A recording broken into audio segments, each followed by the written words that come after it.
Today on the show, Radical Ones, we call on the honor of Grayskull with 1985's He-Man and She-Ra, The Secret of the Sword. For the honor of Grayskull? It's time to get radical. Hello there. It's showtime. What is this, trick-or-treat? Did I do that? Good morning, Charlie. Sailor Moon, champion of justice.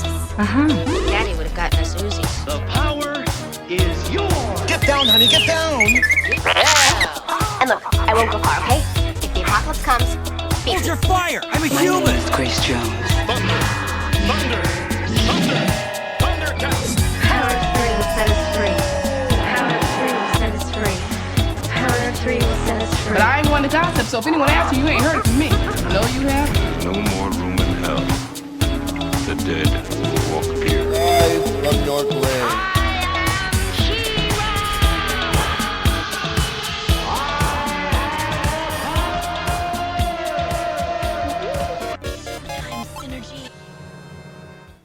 Welcome back, Radical Ones, to another episode of the Radical Retro Rewind podcast. As always, I am your host, Radical Ryan Hunter, here with everyone's favorite brother and mine, David, for another episode of the podcast. Happy Black Friday, David. Post-Thanksgiving. Welcome, welcome. Are you going to partake in any sort of Black Friday things? Do you do Cyber Monday? We probably have talked about this every year on this podcast, but it's worth repeating in case you may not have listened to every single episode, which you should have. Yes, we have our radical one, Leah, who went back to our back catalog and listened to everything, David, including, you know, those ones that people never seem to want to hear, like our top witches from the first season, and followed by our vampire episode, you know, in season 2. And then we also did, I don't think it really went over well, shocking moments for us in like musical history. Was it musical history or just... No, we just did shocking moments in general, because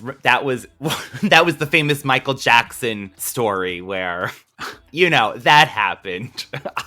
So we have actually, not to cut you off, but I always do. We have a few things we're going to celebrate. One, our love of He-Man and She-Ra. Yeah. 2, apparently Black Friday, which you still haven't answered if you're going to be doing anything of that nature. No, David, like, I never will partake in that in the physical sense, because having to work in retail and knowing that those people have to come in at midnight on their Thanksgiving just to be stampeded, I will wait for Cyber Monday, if anything. Honestly, I've always stuck to that too as well. I did Black Friday once, and it was more for us to go get coffee and hang out and laugh with friends. And I mean, I'm talking years ago. I had no kids and anything like that. Wasn't married. Wasn't even dating my husband. And just hung out and did silly stuff. We really didn't go into stores. I think we were hoping to kind of see a mad rush of people running into stores. I don't know. I think I said this on this podcast again. We might be repeating ourselves like David mentioned, but I remember working at Pottery Barn, and literally they opened the doors at midnight and it sounded like a stampede of elephants. I'm not even joking. I was in the back of the store and I turned my head and I said, "What's that sound?" And it sounded like a herd of people coming in. By the way, the sales are ridiculous. They're not even that great. I think they raise the prices just to knock them. Exactly. Yes. And they offer you like, oh, they might have like 10 big screen TVs that are like $100 just to entice people. And the first people are the fight, punching each other over, you know, Oh No CD Oh No TV from Walmart. Isn't that the brand? Oh No. Is it Oh No? It's not Yoko Oh No. Oh No. Oh No. Great value. Value. Listen, there's nothing wrong with it, but I'm just saying, you're not buying a Samsung, you know, $1,000 TV for $100. Anyway, I'm being cynical. Happy Black Friday. Happy post-Thanksgiving. I'm only working on about 2 of my regular 4 cylinders that are also turbo, because of obviously yesterday was Thanksgiving, and of course you were missed because you were not here with us.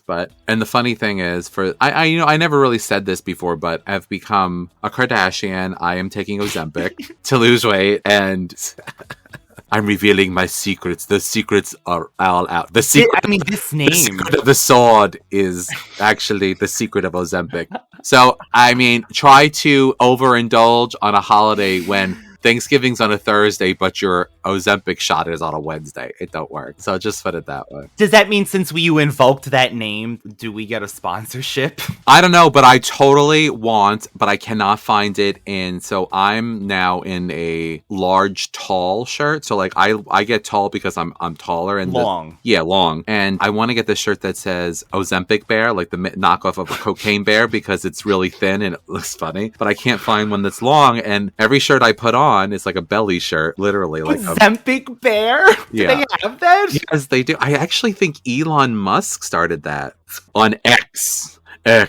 So anyway, getting back to reality. So we're thankful for the radical ones that are listening to this. We're obviously thankful, but it bears repeating. We're thankful that we're here. We're thankful that you're here with us. We're celebrating Ryan 38 years to the day, but She-Ra and He-Man, The Secret of the Sword. So yes, 38 years of this movie and She-Ra, Princess of Power, David. So we are so thankful, especially if you're taking us along on your Black Friday shopping today. Remember our season premiere shopping mall, and do not let the robots come and get you if you are in the shopping mall. Scan that tag, David. Scan that badge, the ID badge, quickly. And remember, if that old lady's in a scooter, a well-placed TV box could stop her from running you over. I'm only kidding. I don't condone violence, and I don't condone beating up old ladies for a towel. Because it's $1.99 or whatever it is. I don't know. That's a steal at this point. God only knows what goes on. It's like a riot in these places. I just don't understand how people can become so indignant to like elbow somebody for like a half-price towel. It's just not me. But anyway, I digress. 38 years of He-Man and She-Ra becoming the dynamic duo. In the two worlds of Eternia and Etheria, there is one who commands the power. He-Man. Now, for the first time ever on the motion picture screen, He-Man and your favorite Masters of the Universe characters in a brand new adventure, leading the rebellion into the greatest battle of all time. And introducing She-Ra, Princess of Power, his long-lost sister. He-Man, catch! He-Man and She-Ra, united at last, following their destiny to a distant world. Fighting for freedom in a treacherous land. Unleashing their power on the most evil forces ever to menace the universe. Together we'll make life miserable for those Eternian fools. Just like the old days. The fire. The fury. The fantasy. This is the dawn of the most incredible adventure of all. He-Man and She-Ra in The Secret of the Sword.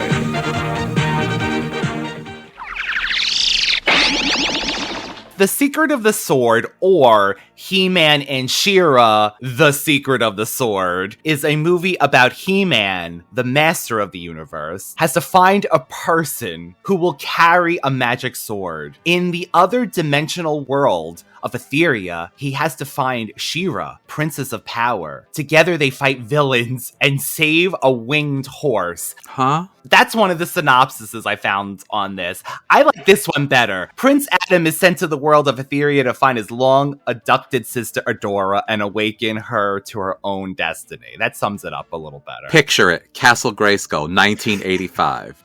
A sleeping sorceress is wearing a pink slip dress. No headdress, by the way. She has got her slip back on. We talked about this. In her sleeping chamber with the very gauntly, scary-looking bedpost. Yeah, that is not appealing. Somehow she's summoned, and she walks through one of the interdimensional gates that have never opened before. And there you see She-Ra's sword, soon to be She-Ra's She-Ra's sword. A sword that is very much like He-Man / Adam's, except for it has a crystal gem in the center of it. So basically the identical sword, just with a gem inside it. Which, by the way, David, I found out that She-Ra's sword, since originally the mythos was only to be one sword of sword of he, the sword was cloned. There was Trollins involved, and if anyone doesn't know, that is the race that Orko from He-Man is, and they're magicians, and usually they're very powerful if they're on their planet. They're not Orko. Long story short, the sword is cloned, and the jewel is actually, David, what gives She-Ra her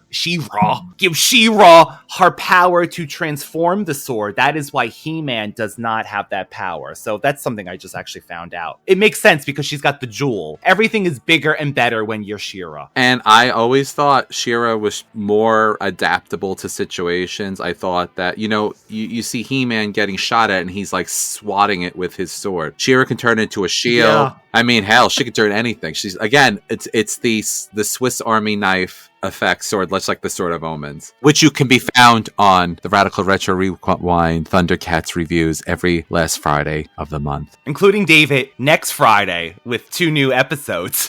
So this was the first He-Man theatrical film and the first release to feature She-Ra or any other of the Masters of the Universe Princess of the Power characters, predating the actual live action movie. And then 6 months after this movie's premiere, The Secret of the Sword was televised in episodic form during the premiere week of She-Ra from September 9th to the 13th of 1985. They also turned these 5 episodes and they extended them, David, because did you notice there's no Lookie, who is one of our characters that usually are there, or there's no Moral. So that was, of course, added for the daily version of the episode. Like David said, we cut back to Castle Grayskull, Sorceress in her nightgown, calling out. And then she sends her He-Man, come to Adam, come to Grayskull. It's of most important.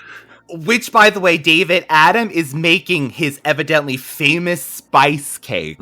I love a man that can cook and can wear a good harness as He-Man. He does actually do both. And David, I don't think I've ever realized how gay He-Man possibly is until I've rewatched this movie again. But we'll get into that. That's your stereotyping. Just because a man wears lavender and pink, makes spice cakes, and is emotionally available, Ryan, doesn't make him gay. He also rode on the back of Bo's steed, which we have to get into. So he's making this cake. The sorceress, David, summons Adam. Did you notice he didn't transform into He-Man, which to me would have been a little strange because I don't think Adam usually just wanders into Castle Grayskull. I think he usually does do the transformation, but she specified Adam. I guess she didn't say He-Man. He-Man, come to Grayskull. So he gets there with Cringer, and Cringer, of course, is his green cat who turns into Battle Cat. So she goes, David, she's telling him some gossip. Don't ask no questions. She says, please, Adam, stop asking questions. This door has never opened before.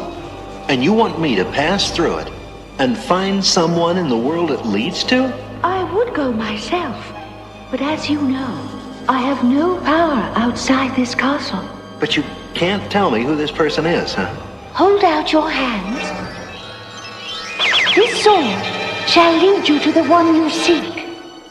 Why, except for this jewel, this sword looks exactly like mine. And like yours, it is meant for someone with a very special destiny. But how? Adam, please, ask no questions. Until you find this one, I can say nothing. The very fate of the universe may depend on your success. So he's like, you want me to go through an interdimensional gate that you've never been through before. Doors never open. $20? I'm convinced. And he's like, and you won't tell me why I have to do that. Please stop asking questions. And then David, she follows it up with, I'd go myself, but you know I can't. So yeah, sure. That's what it is. You know I would do this myself. You know I would go. I would go up and get the groceries at Trader Joe's, but I can't. Why is it later, and I'll ask you this when we get to it, why is it in the flashback Sorceress is able to be out of bird form with Man-at-Arms when they do their, we really search for you forever, I swear. Oh, you're really jumping the gun now. Oh, Lord. Just want everyone to notice that. Sorceress, a little off when she wants to do something. Well, maybe at that point, because it was such a, maybe she asked the spirits of Grayskull to grant her the ability. Because there's another time that the Sorceress is not in bird form outside of Grayskull. Tilana, that's the original Sorceress's name. Anyway, this isn't about He-Man, or is it? So Adam goes to Etheria, and he is to seek out a stranger and give them this sword. And from the beginning, he ends up in that tavern town that everybody seems... The Laughing Swan Inn. The Laughing Swan Inn is always part of it. It's like the local hangout spot. Harp players, and they don't know about talking animals, which is very strange because in this universe a broom can speak to people. So Cringer speaks and he goes, I want fish and plenty of it. And he's like, oh, your cat speaks? And he's like, doesn't everybody? So already things are a little strange here. And David, he orders food, Adam. How is he going to pay for it? Is his money good? I was going to say. Yeah, is the money good? He's like, I'll put it on a tab. They won't know. I'll turn into He-Man and run out of here. So the first thing, meal. You think he's a spy for the Horde, Cowell? It seems quite unlikely, Bo. The only time a horseman ever smiles is when he's doing something awful to someone. Welcome to the Laughing Swan, stranger. How may we serve you today? How about a little chow? Your animal, he speaks? Well, doesn't everybody? Bo is watching. Now, David, Bo is a character in She-Ra. How would you describe Bo? He is a harp player. No, too, right? he plays different instruments, but he is a archer and a very good one. A very good one. He is top tier when it comes to archery. Like that's his weapon of choice. So much so that it is his name he's taken on. He's a member of the Great Rebellion. It's Cowell and Bo are sizing up Adam and Cringer, saying, you think they're Horde spies? And Cowell says something snarky, and I don't remember, like, he looks too dumb to be, or something, like Cowell is a bitch, like he is, no matter what. He's the mean gay guy that you hang out with all the time, is like, says horrible things to people, but catty, but he still has a heart, but he's a nasty Bia. Yeah. It's perfect for him and Bo. Now, come on. They are perfect They together. banter, definitely. So then a bunch of Hordesmen come in. This is something I've always never understood about She-Ra. Are they robots? Are they men in metal suits? Or are they both? Because, I think they're robots. I've always thought they were robots, but there's also some things that they allude to that there's actually living creatures also doing this, like in these different, so I don't know. You're right, because then that one part when Shadow Weaver sees that Adam's hair is hanging out of the thing, that would have been like, oh crap. This is not robotic. But, David, you're right. There are other episodes, I swear, in the future where there's like a head Hordesman, right? And they have a thing, but they take it off. These are supposed to be robots only for the fact, David, that She-Ra is able to kill them. Because that's how they got around Filmation. Her not killing or like hitting real people. Yes. So she could do anything to these robots, which is a problem that He-Man had, evidently. He couldn't just actively punch some, he always had to do something around it. So She-Ra can kick and with punch. Great power comes great responsibility. The Hordesmen are roughing up the locals. They get into an altercation. Adam, as Adam, not He-Man, steps up to the plate and Bo is very impressed. As he should be. That he took on a man in pink and lavender. That's what I'm saying, And pulling it off with David. that yellow blonde hair, Dutch boy cut that he's got going on. And you know how I always love to do his voice. Oh, geez, you got me, Samantha. Oh, Samantha. Uncle Arthur. Oh, Samantha. That's Adam, but I love him. Anyway. So the Horde, by the way, is the equivalent of Skeletor in He-Man. But not. The Horde is on the next level. The Horde is the Horde is a dictatorship, like the Borg on Star Trek. Yeah. They basically take over everything, and you become either you're a slave to them or you become part of them. That's true. And they burn, they destroy, they kill things. They just constantly are doing horrible things to people, controlling them, making them slaves. There's a band of rebels, quote unquote, which, by the way, I found out that She-Ra was heavily influenced by Return of the Jedi, Star Wars. They said rebellion. You think? And different things like that. They said even the Luke and Leia thing, because that was 2 years prior to She-Ra, by the way, 83. So there's a band of good people trying to stand against the Horde, and Bo is one of them. There's also a place called Whispering Woods where they are protected, David, from the Horde because they're magical and they're deep. These woods are deep. So the woods are very deep, they're magical, and let's say as a horseman, you'd be walking into the woods, the trees would shift and basically confuse you, and you would not be able to be able to get through because you'd be lost, perpetually lost. So this is their stronghold, but there's definitely weakness to the Whispering Woods. Like it can be burnt down, it could be chopped down, it could be bulldozed down. So anyway, you find out that the Horde has systematically gone through Etheria and conquered kingdom after kingdom. And then while doing so, he was originally on Eternia, He-Man's planet, and he had taken his twin sister, Adora, and now has bewitched her with the help of his witch Shadow Weaver, sidekick Shadow Weaver. So between the Horde's like MK Ultra training and Shadow Weaver's magic of control, they actually talk about this, Shadow Weaver, and he's like, between our training, MK Ultra, it's Britney Spears, between the MK Ultra and Shadow Weaver's magic, they discuss that they've held her. Then you start to see that Adam becomes like integrated into the rebellion. They get the moment where Glimmer is taken by his charm. Oh yeah, she went, oh wow, Bo, you really brought home a good one this time. Glimmer, I'm back. Bo, where have you been? Glimmer, this is Adam. Pleased to meet you. Adam helped me teach some Horde troopers a lesson in Thamor. Madam's coming! Madam's coming! Madam, come on! So Glimmer is one of the members. She's a leader in there because her mother was the former queen of Bright Moon, Queen Angela, who's actually currently being held by a harpy. Well, so let's not get ahead of ourselves. The Horde goes back to the town. What is it? This Laughing Swan? Yes, Laughing Swan Inn. To enslave the people because they say that they are friends with the rebellion and they support the rebellion. So He-Man at some point comes across Adora, Force Captain Adora. And basically he tells her that you're the one that I'm looking for. And he seems like very disillusioned by the fact that because she is a member of the Horde, she is evil. She personifies all the bad things. Why would the sword of protection or any call out to her be something for her? Because she's clearly evil, quote unquote. So he basically gets captured at that point, because this is 2 times He-Man gets captured, right? And he tells her, though, that this sword was meant for someone to do great goodness, and he was sent here for that. At the same time, is this the time that he tells her that you're wrong, basically, go out and see what the Horde is doing? Or is this later on? This is later, but this is when she's inkling about it, but no, nothing, this is later on. So you find that there's an inner turmoil with Adora because she's really not inherently evil. She's being manipulated and controlled, and there is a battle in her, even though she's very good at being a Force captain. She always thinks it's like the Horde is good, it's for the better of the Horde. The Horde is the original rulers of this planet. Yes. She's really reading the propaganda. This is Nazi Germany. Like, yeah. She's really into the propaganda. She believes it all, but it's enforced by magic. So He-Man is captured, taken to Beast Island. Beast Island? You mean that? Yeah.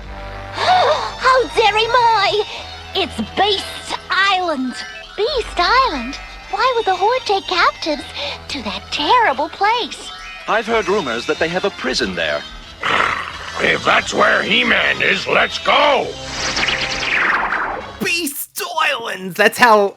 So they go to rescue He-Man, pronounced. which in itself is almost beyond crazy for them to do, because Beast Island is like, later on, Beast Island is like one of the strongest, most fierce place to be able to be kept. It's a torture place, basically. It's a torture cell. Oh, keep your guard up, everyone. This isn't called Beast Island for nothing. It must be somewhere far away, because they have to take a flying ship Bo, Glimmer, Madame Raz, who was a witch character in this show. Madame Raz is the equivalent to Orko. She's got a heart of gold. Yes. Her magic doesn't always work. She's very old. It's implied that she's very old, and that's why she also forgets how to call upon the powers, because she is not by any means a weak witch. She just doesn't know how to. No, she just seems to not be able to channel the power the right way, or she messes up the wording. She gets with those Twiggets, and she's able to do things a lot of times. Yeah. Those Twiggets and She-Ra. So Twiggets, these are little tiny like gnome sort of green little creatures that inhabit the Whispering Woods, and they must be inherently magical too. Yeah, because a lot of times they're seen, even Broom, which is Madame Raz's companion, her talking broom that she rides on, is able to like form a coven at various times, it seems, right? In American Horror Story. They do that. They do spells. As a matter of fact,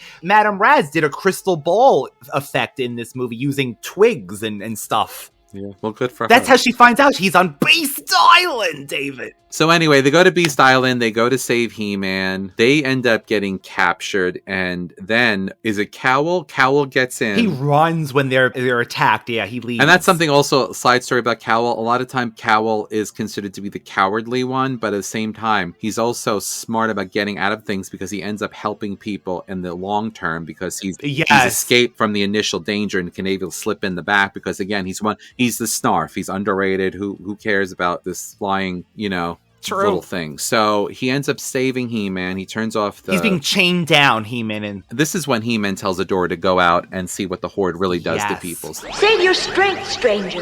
That force field is programmed to resist even your power. You? I'm Adora, Force Captain Adora. And your name? My name is He-Man. This sword you carried intrigues me, He-Man. It feels as if it were made just for me. I thought it was. And now you don't. I was to give that sword to someone who served the forces of good. But you serve the forces of evil. Evil? You're the one who serves evil, Rebel. I serve the rightful rulers of Etheria. You can't believe that. Haven't you seen how the Horde treats people? Well, I've spent most of my life training in the Fright Zone. There's been little time to see the rest of Etheria. Then why don't you do it now? Or are you afraid of learning the truth about the Horde? I'm afraid of nothing. Then you'll go? I'll think about it. She ends up talking to Hordak and Shadowweave, saying she wants to return to the Fright Zone. She has something to do. And they're suspicious of her at this point, And Shadowweaver already says there's something going on. She feels that's turmoil inside her. From that stranger and that curious sword, David. You and this curious sword. We didn't even mention that amazing quote. So He-Man is freed, and then he decides to destroy Beast Island so he could never use it as a prison again. And he tells Glimmer and Madame Raz and Bo to get back on the thing. And what does Glimmer say? Oh, he's magnificent or something like that. My mommy and daddy parts are tingling. This doesn't happen around Bo. I'm really glimmering now. Oh my God.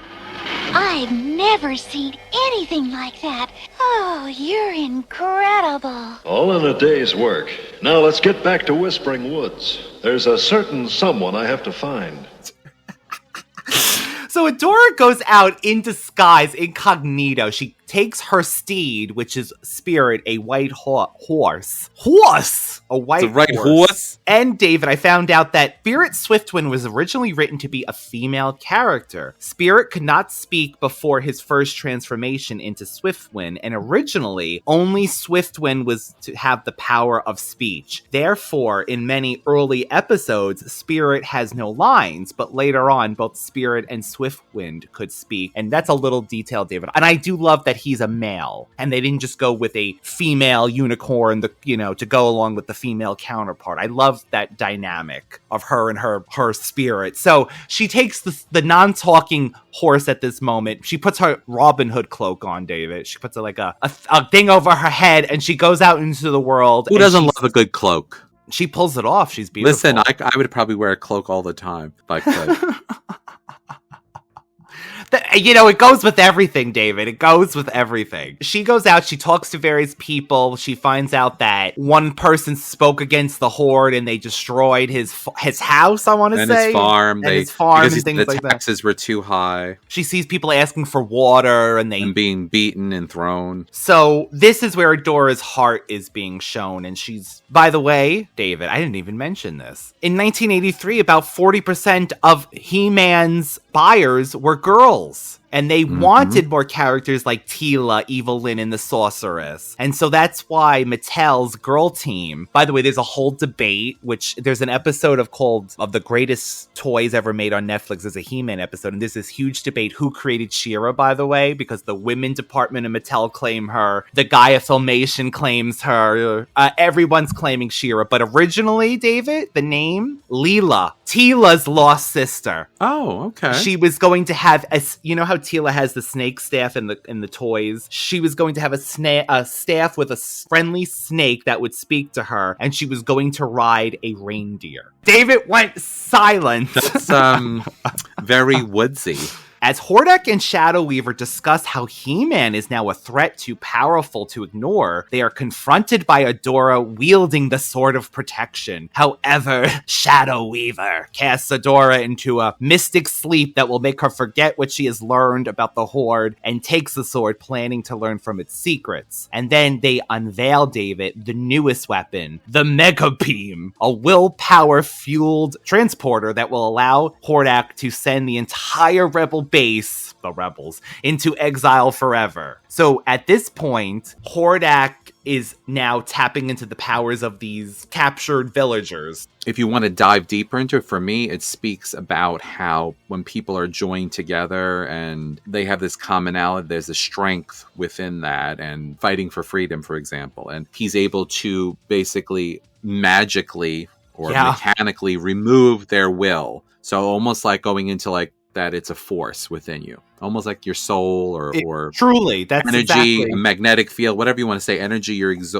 giving out to the world when you're fighting and you're harnessing your inner chi, so to speak. So anyway, I thought it was kind of cool. Well, right now he's using Hordak, the weak villagers that are already run down, enslaved. So it only gets him so far. That's why Shadow Weaver thinks of this strong stranger that just appeared on the planet, which makes total sense. The other thing is, too, going back to when she confronts them with the sword in hand at his chamber. Yes. Shadow Weaver magically gets herself to the side of her and like puts this, she goes, "Haven't I been a mother to you? Haven't I been?" Yeah. A mother. Like a mother to you? Let me help you, child. Stay away!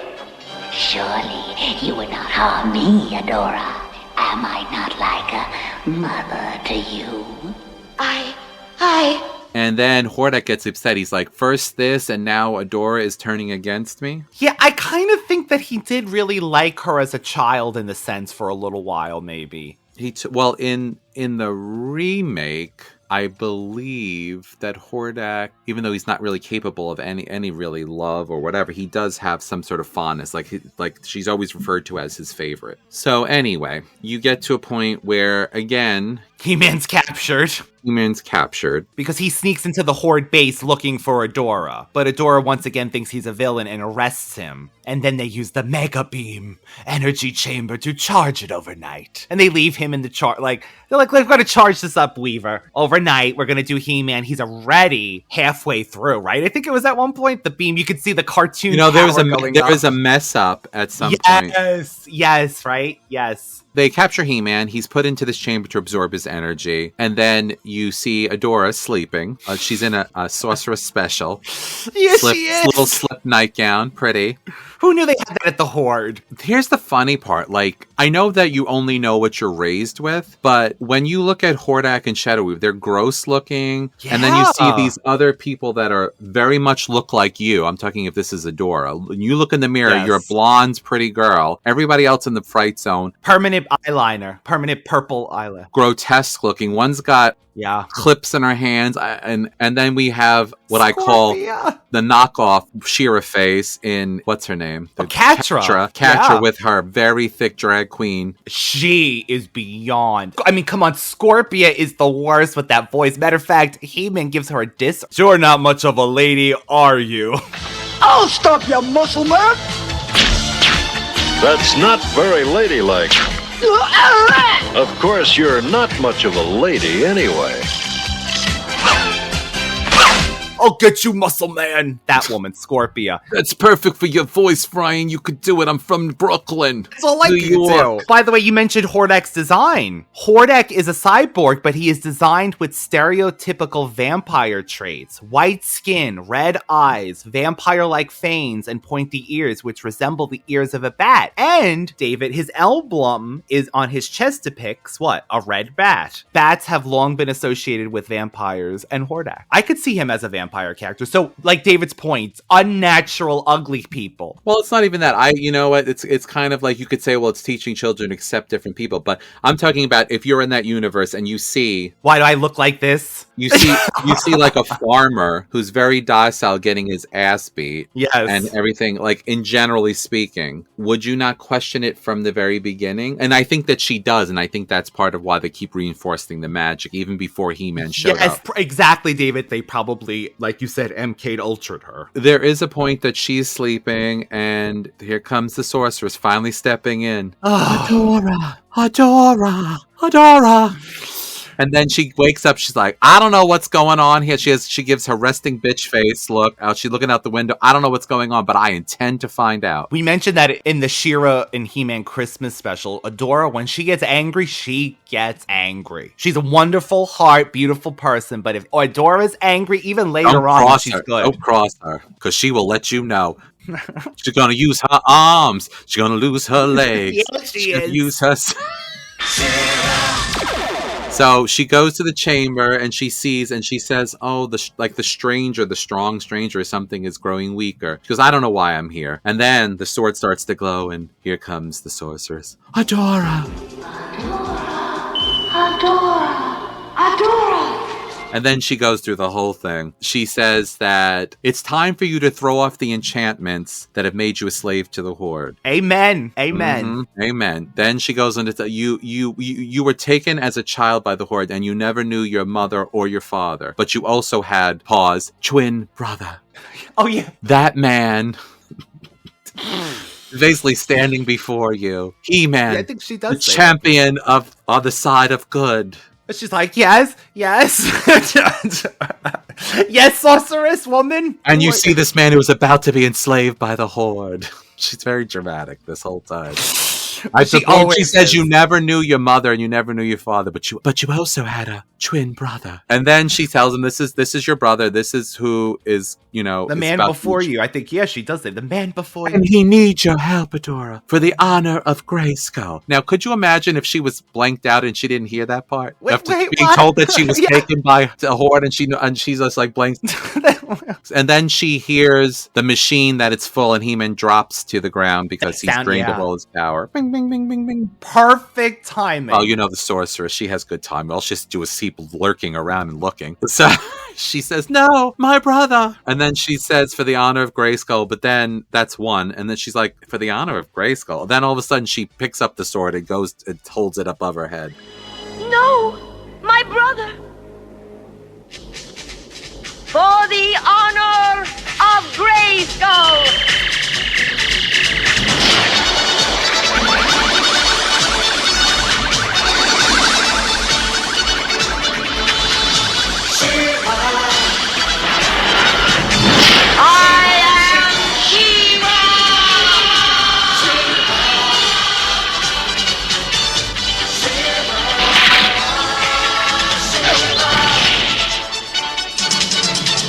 And that's when the transformation, the most electrifying ever. Yeah, she beats He-Man's transformation down like. I mean, the colors, the hair growth, the glitter, the glam. The I don't know what that encircle thing that goes around her. Then it swirls around her. Then it explodes. And I love She-Ra. I always said this. It's like they really said we have to give her everything that He-Man didn't have, even down to the transformation. So anyway, we have to go back for a second. A lot of you probably don't know the cartoon, and it can be seen on Disney. It's Spider-Woman.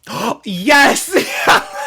This was supposed to be like woman's version of Spider-Man. She can spin web, she can fly, she can shoot beams, she can do like stun beams. Powers, I think, too. She has everything. She's got everything. Aunt Jessica. I remember that clip you sent me something. Aunt Jessica. And she jumps out of helicopters, everything. And she's got like a reporter background, so she's like the Clark Kent / Lois Lane / whatever going on as she's Spider-Woman. Anyway, that was a side note. Look it up. Cartoon is very dated and has some pretty Mechanical bizarre... M. Oh God, it's terrible. Anyway.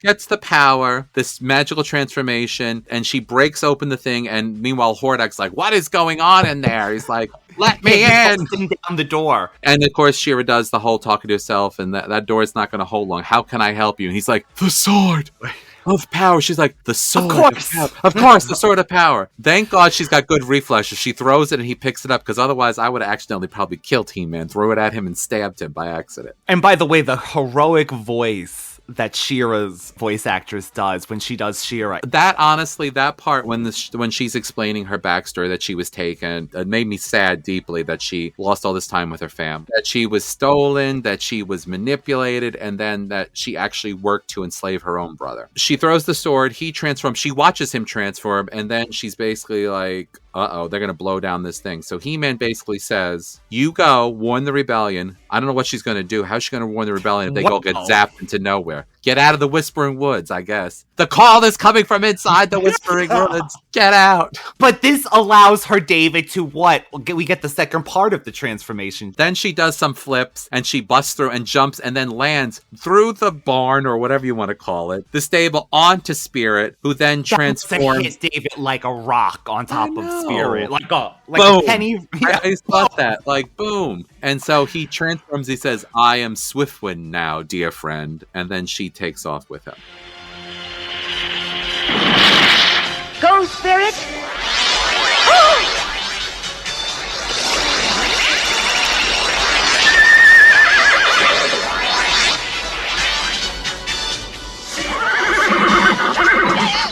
I am Swiftwind now, dear friend.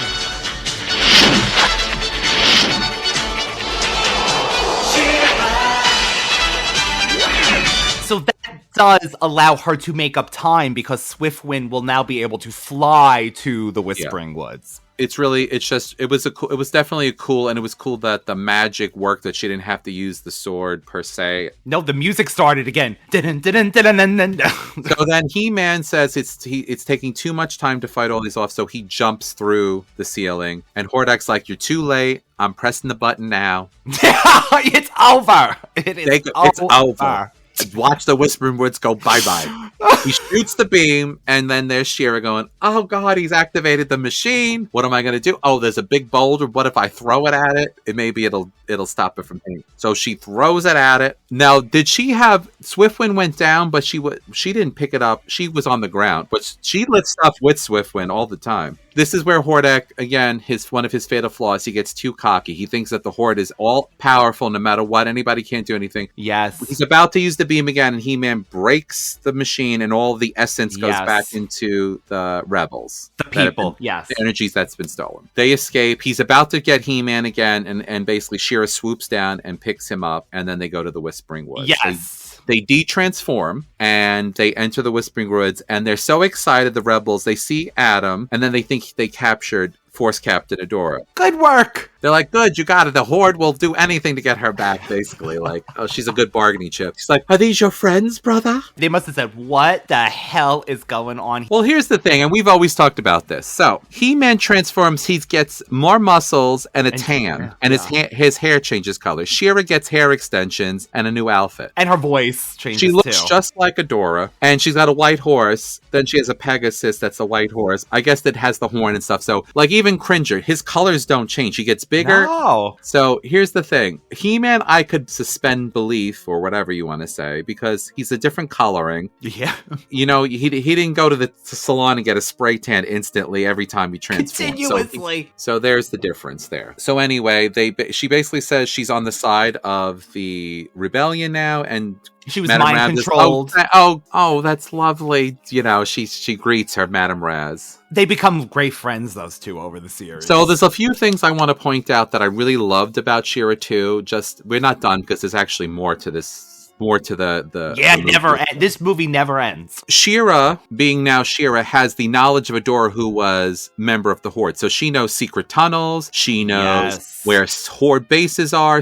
All these things, which makes her a very much a threat, a big threat to the Horde. Even as Adora, if they don't know that she's She-Ra, she's a big threat because she knows too much. She has all the secrets. Like, she knows everything. Where Shadow Weaver leaves her book of spells to God only knows whatever. Catcher's scratch post, whatever. She knows it all. She knows. It smells like pee in here, the kitty litter, like we mentioned, with the Thundercats. So then Glimmer, all of a sudden you cuts to a scene with Glimmer. Glimmer is like, oh, this is another day, I'm assuming. They're like, you can talk some sense into Glimmer. She's going to go to Talon Mountain to free her. She's like, but it's my mother. There's Angela's jailer, Hunger the Harpy. Then Adam and Adora basically say, don't go. We'll handle it for you. And they're like, okay. Yeah, they're like, my mother, okay. Here's a picture of her. It's from the 70s, but she looks about the same. But from what I remember, she has the deepest voice you'll ever hear in the world. Go with that. Then they obviously transform to their alter egos, being very powerful. They go to Talon Mountain.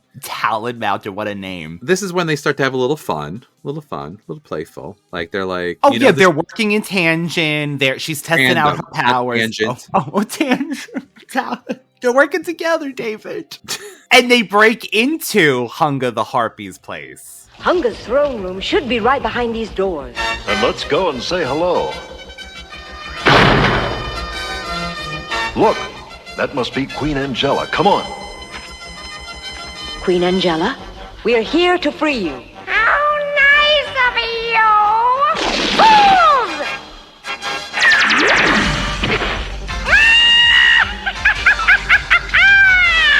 Now, this is my favorite part, one of the favorite part of the movies, David, is that Hunger has a Queen Angela Snuggie tarp. They think it's Queen Angela, and it's Hunger the Harpy under a tarp that looks like Queen Angela on the floor. And then she throws it. How nice of you to look at my Snuggie. She throws it off, and then it's Hunger the Harpy, what experience. So she shoots them with a staff of sorts that she has. It looks like it has a Horde symbol on it. Yes, it does. And maybe she's in part of a sympathizer, a Horde sympathizer. She's a not symbolizer. Now you got me mess it up. Symbolizes. Sympathizer. And they ask, where's Queen Angela? And she says, David, behind the throne. Well, so she traps them, and then Hunger thinks she's got them. She puts this thing where basically pillars and jaw things come up around them. So and then She-Ra goes, shall we wipe that smile off her face? This is where, again, we go right into, we know that She-Ra's the snarky one. He-Man does say a few things, but it's more it's very dry, like your gym buddy humor. No, father, maybe. Yeah, your father kind of a thing. Shall we take him down to size? And she's like, So they break free, and then actually, I believe that Spirit also kicks. Yeah, he kicks it's like horns, like tusks of an elephant. They're coming up that are trapping them, and they're breaking through. Yeah, they're like, This is where again I differ from other people. I guess they should have taken me as a character on this thing, because as soon as they disarmed Hunger, I would have slashed her throat and said, "One less problem. Got one less problem." We have Thanksgiving coming up in the Whispering Words. We'll have Hunger. We'll have Harpy stew. Yeah. One less problem. Got one less problem without you. I got one less problem without you. Without Hunger. So Hunger, by the way, when you see Queen Angela, she throws her trash scraps to eat. Pieces of meat. At least she looked like she was eating a cutie orange, so at least she's eating something healthy. She did look like a little cutie. She was being that's funny. She does. And she was throwing trash Angela on the floor, who has a collar that doesn't allow her to use her magic. Warrior Man or He-Man, can you think you can take this collar off my neck? Thank you, mighty warrior. The name's He-Man. Can you remove this collar from my neck, He-Man? That shouldn't be too hard. There. It was that collar which prevented me from using my magic. But now that it is gone,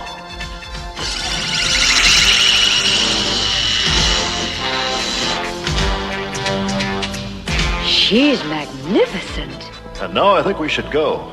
There's a certain young woman named Glimmer who's very anxious to see you. Glimmer, my daughter.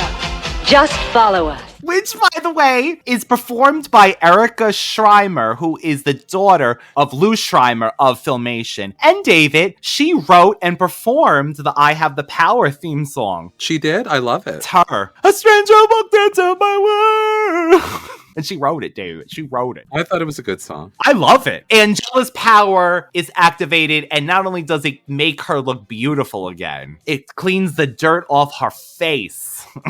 Now, we all need that power. Oh my god, it cleans her. So they take her back to Bright Moon, and she reunites with Glimmer, her daughter. Her daughter. Her daughter. Now they think that they're in a good space, and my second favorite quote of this movie comes out, which is, this is me. They think they're in an okay part, so Adam goes, do you think it's something you like, would you like to go visit your family, meet your, your parents? When do you want to leave? And she says, would now be too soon. That would be me. As soon as I want to get to the party, would now be too soon to leave. And they also say now that Queen Angela is free, the rebellion would have a much better chance against the Horde. They don't. Spoiler, they don't. She's always weak too. She's the Sorceress 2.4. But she can leave the castle. I could do this though.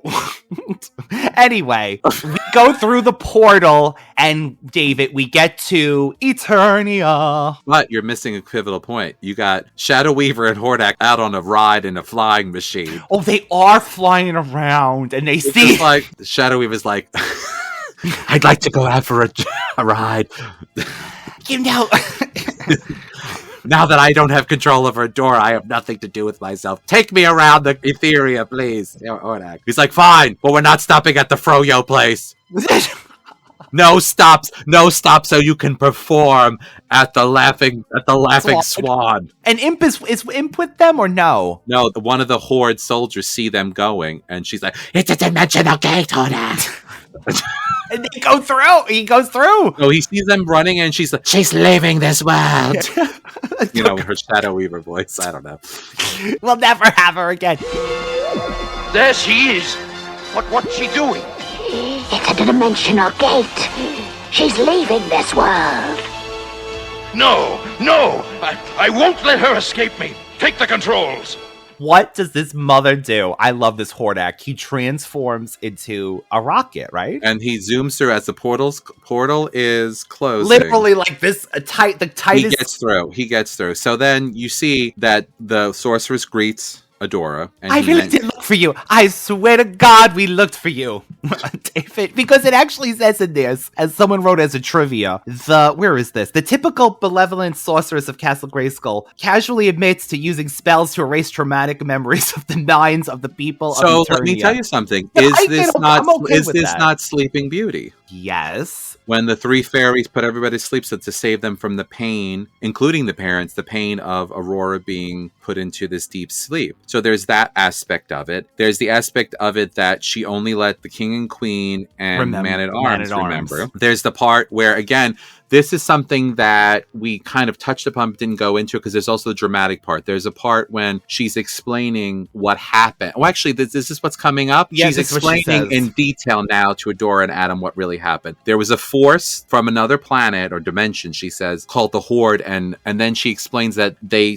basically came to conquer, but they were no match for the powers of Castle Grayskull and your father's brave soldiers. Man-at-Arms looking young. Man-at-Arms and her. This is crazy to me because did the power of Castle Grayskull get weaker when He-Man came out because it shares the power because she was able to repel the Horde? No, because the Horde is not magic. The Horde is machine. Oh, the reason why she battles with Skeletor has powers. He's magical. Actually Evelyn makes so is much magical. sense. So magic fighting magic. I mean, if you're a magician, you could blow up a piece of metal. She could transport the metal to wherever if she wants to. I actually never thought of that before because it kept saying she would be so drained by now. But to add to your point, David, it says she also erased Eternians' lack of vital information of their own recent past, including a war against the Evil Horde. No character seems to question the morality of tempering with people's memories, but I think it's okay to forget a war if they're unbothered, right? I mean, I don't know. I mean, I understand why she would take the pain away, but this is also a continuity thing. This is how they got around He-Man not looking for his long lost sister for the last 20 years. There you go. Exactly. So that makes sense. It's the way they got around the whole thing. So Adam comes to the castle. He tells his parents to cover their eyes. And I'm sorry. This is, again, the king is a little King Randor. Randor's a little impatient. What are you doing here? He's always seems to be a little impatient. He needs to get over it. Is it because of his past that we now learn of? Maybe now. It's also because Adam is like his mess up. His mess up a little bit. Like Adam is too tooty, a little too tooty, a little too fruity. He's not strong enough for him. So basically, then they realize it's their daughter, and everyone starts crying. It's really sweet. It's a beautiful moment. They say the royal family is back together. Queen Marlene is locked arms with Adora. Randor, I guess, seems to be okay with Adam. Has told Adam that you made him the happiest man on Eternia, which I thought was beautiful. And then Teela, of course, has always got to be in the out. She was. What are you talking about? Who's got a sister? When she said, "Who's this woman?" Did you hear her? Who's she? Is that Adam's girlfriend? I knew. I thought he was gay. Yeah, I was gonna say she was pissed, and he goes. Man-at-Arm goes, "Why, it's Adora, Adam's twin sister." And she was like, "Daughter? I don't understand." She's Adora, Adam's twin sister, and she's back after all this time. Look at you. How lovely you are. Oh, Mother. I'm so glad Adam brought me here. Son, I want you to know that today you've made me the happiest man on all Eternia. You remember the new He-Man on Netflix when she was pissed off at this secret? She would be double pissed off now. Oh, he's got a sister and she's that also never magical? Made any sense whatsoever to me. Some of it made sense and some of it didn't. But anyway. Literally, Teela was the only one that didn't know. That does kind of suck, right? Well, why didn't you just tell her? I mean, in all honesty. It wasn't protecting her from anything. No, a matter of fact, she thought less of him. They're having a celebration at the palace. Fourth act, he goes to Snake Mountain. He goes, "Do you think my old pupil will be here?" He's like, "Oh, my old throne room." Yeah, and Skeletor's like, "It ain't your throne room, it's mine." So they end up battling. He must have said, "Skeletor, your body's looking on point lately. You haven't aged a day." And I don't understand this. Skeletor shoots and makes rock fall down on top of, like, part of the castle on top of him. And he goes, "I did it! I sent him back to the dimension he came from!" Whatever, you do Skeletor's voice better. Now, I don't know about you. If I dropped rocks on you, that didn't transport you to another dimension. Maybe he means dead. I killed him. He went back to the dimension. Now I done it. Yeah, that's exactly it. You do the voice better than I do. So anyway, they plot a wicked plan to get Adora back. Which, by the way, for He-Man fans, this was a great thing because you get to see characters that cross over and they're back, their history, their backstory. Yeah, truly. It really adds, and it adds to Skeletor's history too, as part of the Horde. This, David, this has always been my favorite part when they get outside the palace and Skeletor's gonna transform into their chef. But how does he not come up with this plan? They have done this before. I was gonna say chef, right? What, specifically. Isn't it when Evil Lyn became Nadira, the one with the staff? With the staff, it was some kind of thing or something like that. Anyway, so he becomes their chef. He knows everything about the chef apparently, and he's like this. Oh, he's got a big spoon and this chef. A special thing for you, a gigantic cake, and he turns Beastman. Who was the other one with him? Trapjaw? It was Trapjaw. Into Beastman looks like actual Beastman in human form almost. He's like a hired hand to bring in this gigantic cake. Beastman in drag. It really is. His first form met her in a tree. He brings in this gigantic cake, which is really Hordak. He jumps out of the cake during the surprise because the king's like, "My God, isn't that a lot? We're not going to eat all that. 4 people. We're all." And if it was me, I would have said, "Can you not be greedy and give it to the help too?" Not even Teela or Man-at-Arms. We're only 4 people. Even Queen Marlene is like, "Chef more." Now, what did she say, Chef? Chef Boyardee, this is too much. You've outdone yourself this time. Enter. Forgive me, Your Majesty, but I thought you might like a special dessert for this special occasion. Why, it's magnificent, Chef Allen. But don't you think it's a bit much for 4 people? I think it's just right. Oh, but this is a very special type of cake, Your Majesty, as you're about to see. Not a moment passes. Boom. It's not really Chef. It's Skeletor Hordak. And they kidnap Adora again. And he tells, what's his name? Cyclops, dude. Triclops. Oh, yeah, Triclops. Cyclops, he blasts a hole in the side of the building. They take her to Snake Mountain. And then you pan to Marlena sobbing her eyes and saying they took her little girl and now they took her again. That was heartbreaking. I'm sorry, even for a cartoon, that was heartbreaking for me to see. It was hard, right in the same day. What a day. And she says, please, He-Man, get my daughter back. And he says, I will, Marlena, or whatever. Yeah, he does. And King Rando's like, where the hell is that damn son of mine? Getting drugs again? Cruising? he got the grinder alert. On this day, Adam. So, Skeletor betrays Hordak to keep Adora for himself. So he opens a dimensional portal. Hordak questions, is this really going to take me back to... Sure. So it's funny that the sorceress couldn't do it, but Skeletor came up with a portal. He never uses portals. This is the thing. You know what? I love that Shadow Weaver can turn into like a ball of fire or a puff of smoke. Evil Lynn can also transport herself, I think. Yeah, she does. Skeletor never, he always gets caught and he's like, screw it, I'm gonna sit on my ass here and just like take it. Like, yeah, he'll just go, why? God, forget it. So he pushes Hordak through without Adora. Yes. Then he calls up King Randor. You royal boob. Randor. Did he call him a boob? A royal boob? Royal boob. You royal boob. Yeah, I love that. Skeletor to King Randor. Skeletor to King Randor. Come in, you royal boob. He's like, guess what I got? And then Adora pretends that she fainted. And he's like, just like a woman. That is no bueno. And now, princess, I must decide what to do with you. Oh. She's fainted. Just like a woman. Take her to the dungeons, Furface. I'll contact Randor and tell him my demands. Poor Skeletor. I hope this is not his normal. His thing. Although later on, when he does a female He-Man, at least he does recognize her power. So he has Beastman bring Adora to this cell, and she gives a wink that, of course, I didn't really faint. And then Beastman's, oh, you're such a pretty princess. I'm sorry, I feel bad that I have to put you. I have to put you in this chamber. So pretty. Maybe I could just take some pictures while you're asleep. I was giving me creeper vibe.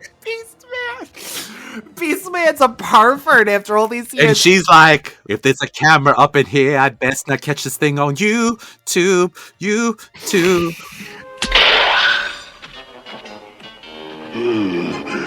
sure a pretty princess. It's too bad we have to lock you up in the dungeon. Thanks for the compliment, Fangs.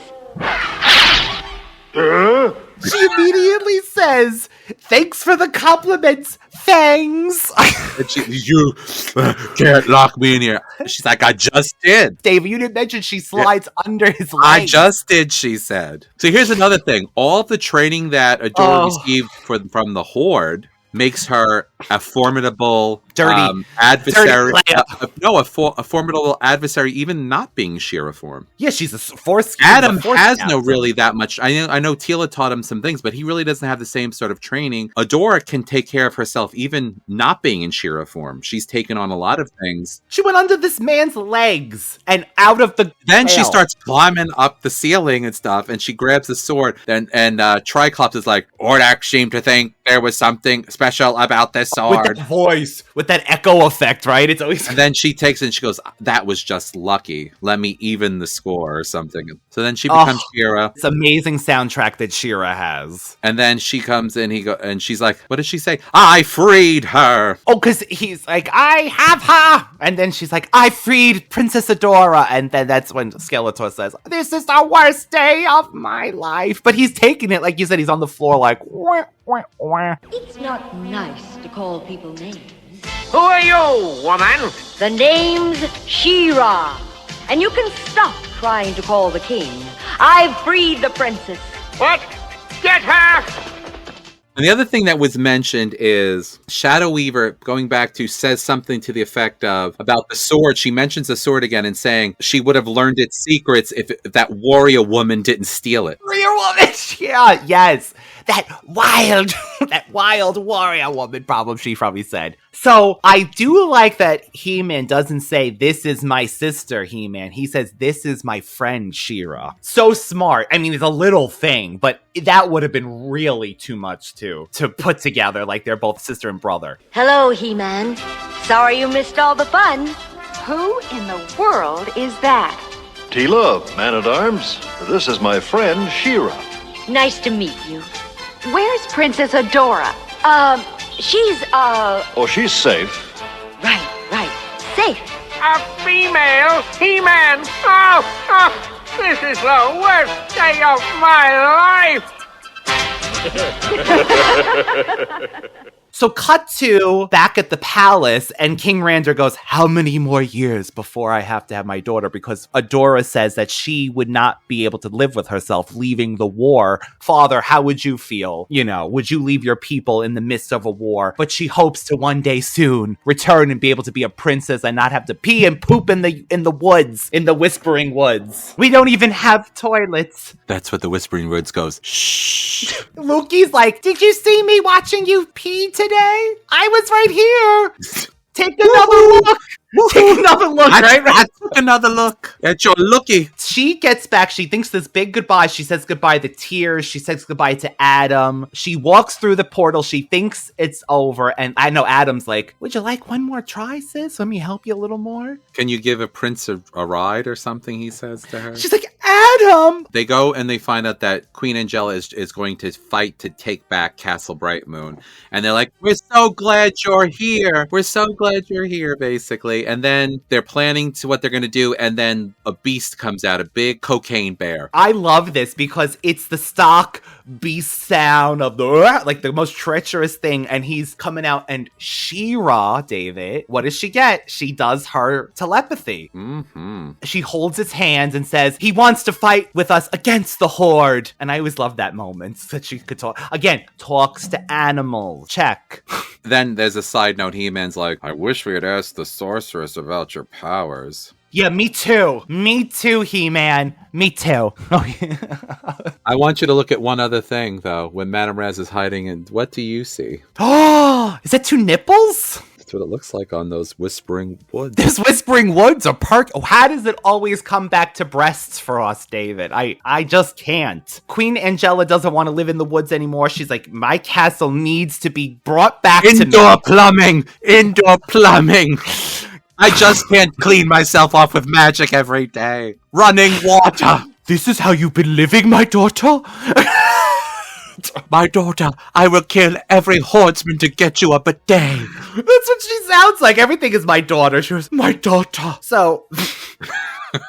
However, oh my god, this is amazing. They return to the rebellion. Oh, by the way, the sorceress says you can come back anytime you want to. Just call me in the sword. Call me. Call me anytime. You can call me on my Hello Happy line. Call me. Adam and Cringer help Adora get the rebellion off to a great start. As He-Man and She-Ra, the twins, will help rebels liberate Bright Moon, learning more about She-Ra's powers in the process, like David says, using telepathy to communicate with the wild animals of the Whispering Woods, and healing Swiftwind when he is injured. So there's another dramatic part that makes me so sad. I could have cried and probably did as a child. They're fighting to get Bright Moon back. They're doing all the best they can, and one of the hordesmen takes a shot and shoots down Swiftwind, and Swiftwind falls to the ground. He says, I hurt She-Ra. And then she says, Swiftwind's dying. I can feel it. That is so sad to me because you know I love animals. Are you all right? Yes, but Swiftwind. She-Ra, I hurt. Oh, Swiftwind's dying. I can feel the pain. If only there was something I could do. She-Ra, your hands. Look, they're glowing. Can it be? For the honor of Grayskull, let your wounds be healed. And all of a sudden her hands glow and she says, can it be? For the honor of Grayskull, let your wounds be healed. Again, what can she not do? That's when Adam must have been like, I got the shit end stick of this deal. He's like, I got a sword and some muscles and a tan. And she gets to transform into anything, talk to animals, heal people. I'm sure she's got a lifetime membership to Costco and Sam's Club too. But she lives in the woods, so how good could it be? He lives in a palace. She's got a Tesco gift card for $20,000. And this is the official synopsis. After he's healed. He-Man and Battle-Cat return to Eternia while She-Ra and Swiftwind resolve and stay until all Eternia is free. But this is a big goodbye as well. But there's a few pivotal things. One, yes, they get into the castle and She-Ra says it's over. We liberated Bright Moon and now we're going to liberate the other kingdoms. And he says to her a very, very profound thing. One battle does not win a war. Or She-Ra, yes. And he blasts off. He-Man realizes she's not coming back. He says, you're not coming back. She's like, Hordak's right. One battle does not win a war, and I'm needed here, blah, blah, blah. So then... Oh, because he thought he was going to come back, get it over with, and then bring her right back to and Eternia. Then they embrace. He gives her a hug, and then she goes off, and he yells, what does he hold, the sword? Goodbye, She-Ra, Princess of Power. And then she says, goodbye, He-Man, dear brother. Again, sad moment. Then he has one single tear coming down. the one. Even He-Man cries. Dun dun dun dun dun dun dun dun dun dun. They'll be back, and I'll be waiting.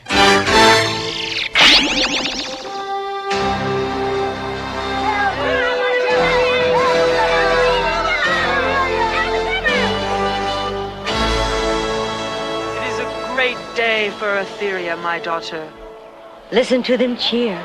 It's good to hear them so happy. How about you? Aren't you happy? Yes and no. You are not returning to Eternia with me, are you? I can't. Hordak was right. One battle doesn't win a war. And it's a war Etheria's fighting.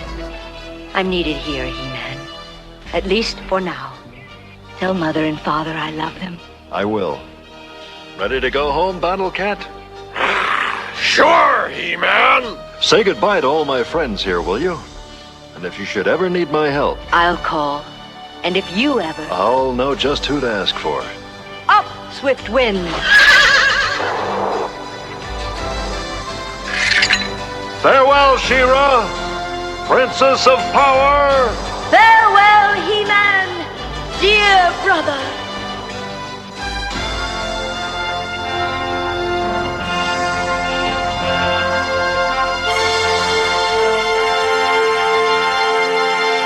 He-Man will make occasional guest appearances on She-Ra. So this is not the end for He-Man. And then also She-Ra.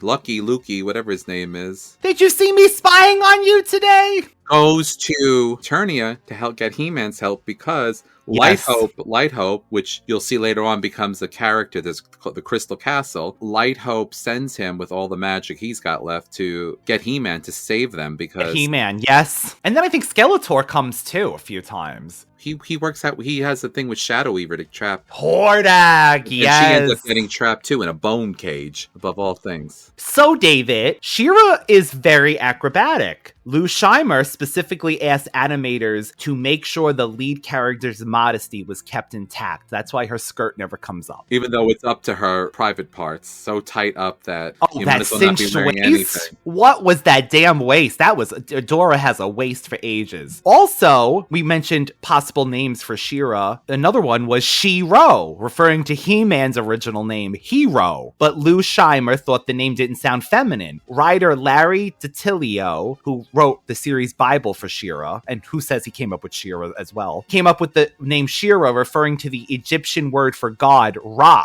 However, Ra actually means sun in the ancient Egypt and not the word for God, which I always thought it was too. Ra is the name of the ancient sun god. So it makes sense. So it's She-Ra. She has the power. And David, originally Adora was to be called Eve to complement Adam. Okay. The idea was dropped because the characters were twins. The Crystal Castle was originally going to be called the Palace of Power. Hordak's original name was Reaper. I think I'd like Reaper better. Reaper's scary. Glimmer was going to be called Shimmer.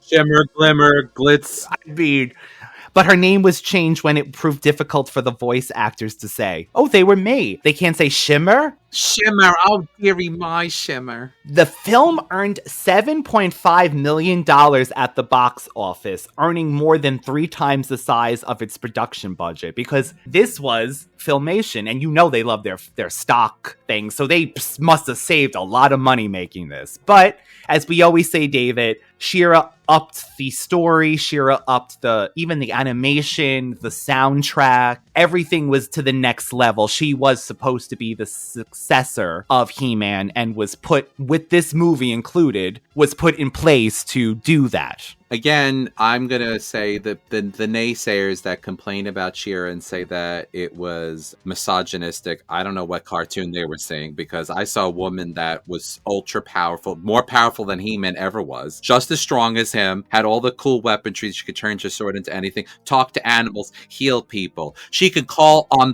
all the power of Etheria come to She-Ra. Which, David, I always wonder how that, I mean, that's a whole other thing, but I wonder if she's, because it's a magical planet, it's not Grayskull, so she's actually even calling on the planet itself to aid to her. On a side note, my son just saw something, and I wonder if it's, you know, the band Quiet Riot? I'm wondering, though, if they were Gem fans. My son, who's in kindergarten, goes to school with a kid named Riot. Oh, Riot. Like the singers from Gem, Riot. But anyway, I don't know why I came up with that, but you were talking about the Reaper and different names. Reaper. Yeah, that's actually Hordak. Reaper. So, I mean, this is a jammed-packed holiday episode. We hope you enjoyed it, Radical Ones. David, your opinion now, 38 years later, of Secret of the Sword. I mean, I wasn't even around when it first came out, so unlike you, because you're old. What do I think about it? It holds something for me. I still can get a little teary-eyed and get very into the storyline. Again, maybe because I adopted children and I know about the loss they've been through and experiences I personally have had, but it's very touching to me as far as that storyline. I love She-Ra, I always have. I think she eclipses He-Man in many ways. No pun intended, but she does. In my mind, anyway. I love He-Man, but... Of course, me too. But you can't deny. Her power, her snappy comebacks. The fact that really He-Man only typically fights Skeletor and a handful of other randos that appear. She-Ra is always having to fight because the Horde attacks from every angle. Everywhere, every angle, every moment. There is no really downtime for her, where I feel like Adam sits around and does nothing for a while because there's really nothing going on. Yeah, he sleeps a lot, he lounges. A matter of fact, they said had She-Ra been picked up for season 3, had it not been canceled at the end of season 2, the series would have likely finally ended with the Great Rebellion defeating Hordak and the Evil Horde, She-Ra revealing herself as Adora to the Great Rebellion and deciding to leave Etheria and going back to Eternia for good. I wish they had done that. Oh. I wish they would have done like 10 years later or anything, nothing, whatever, and just did a fast forward episode. I hate when people do this. She-Ra actually is,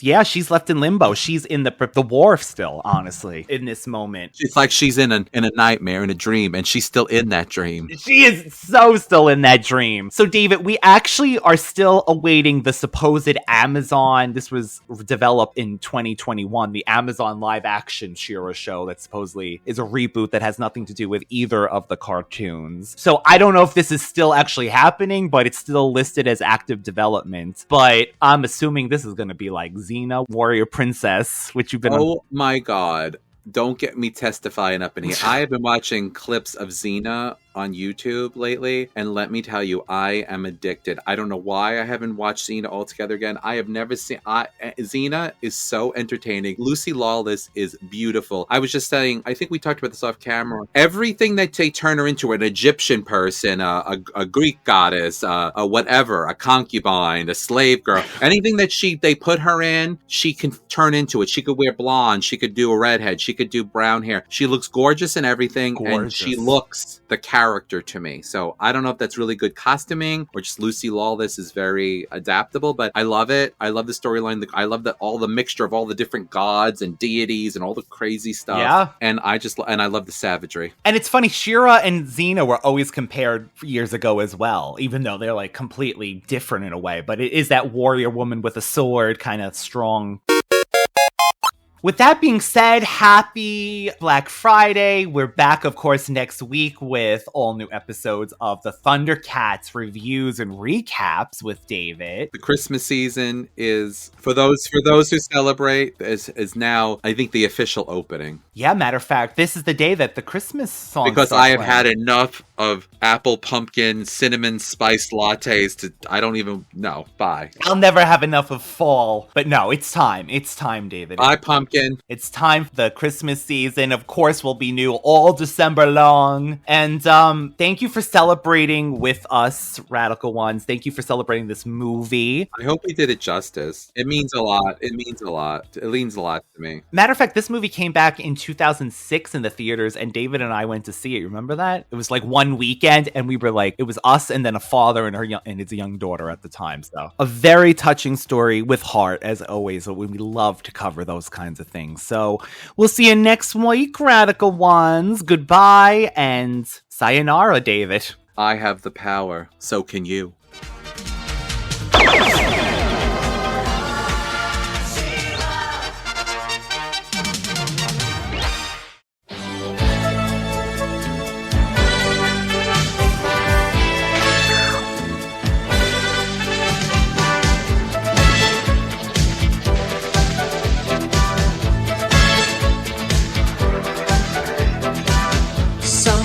There someone needs me. I don't know how or where, but believe me, I walk the universe to find her, for better or for worse beside her, for the honor of love, by the power above. I have the power. I have the power. A stranger walked into my world, and when he talked I really heard. He spoke of things like love and peace. The joy it brings will never cease. For the honor of love, by the power above. I have the power.